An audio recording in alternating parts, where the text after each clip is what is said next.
So hi, welcome back ladies and gentlemen, this is Talib's Use, and this time I'm going to be speaking about words of power, or the power of words. And when we speak, we're constantly in creation. There's a gentleman called Dr. Masaru Emoto. Now in 1994 he conducted an experiment where he would observe the crystal of frozen water after showing it, number one, letters, words, showing pictures to water, playing music to water, and praying to water. Now, in his experiments, the water crystallized in a certain format, and these were his findings.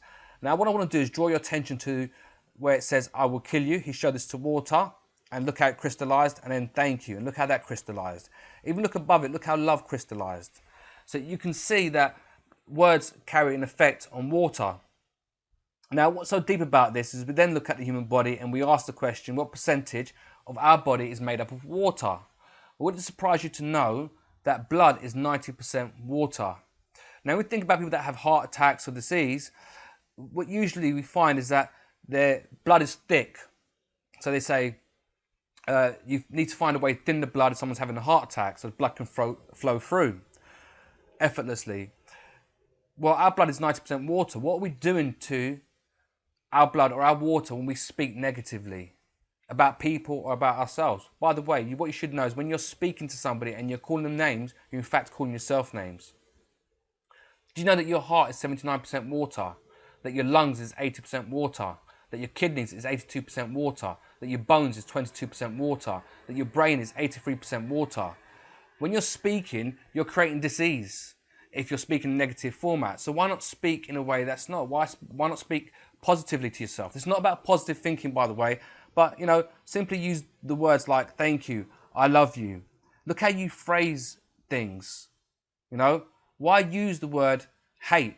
Instead, you could use the word dislike, because it's okay to dislike something, but hate is very strong and it creates something within ourselves, within the universe as well. Disease becomes dis-ease. Again, the power of words. When something is wrong with your body, it's in a state of dis-ease. I mean, Bob Proctor speaks about this a lot as well. When we write, when we speak, what we're in fact doing is we're in creation. So when you write a word, you spell that word.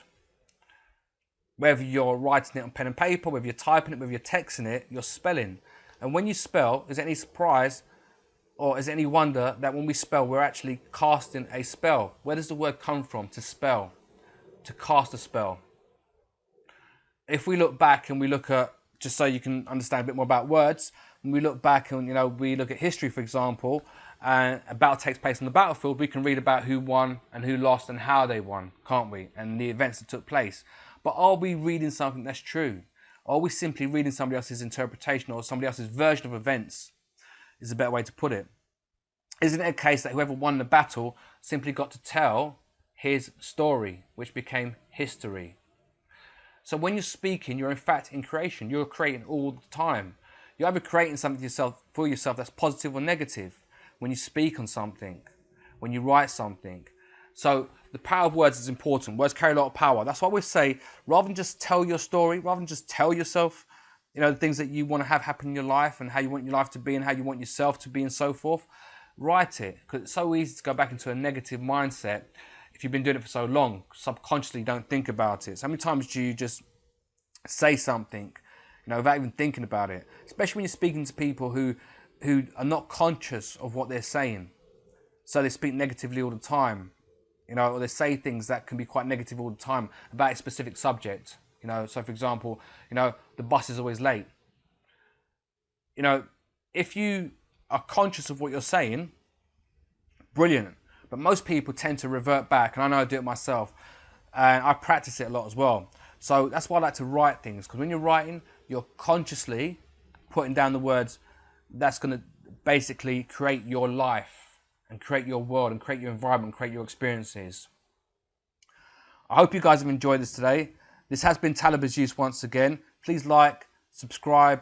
I will keep more videos coming. By all means, keep your questions coming. If you do have a private question that you want to ask me, send me a private message on my Facebook account. The link is below. And till next time, you guys have been great. Thanks for listening. Peace out. God bless. And thank you.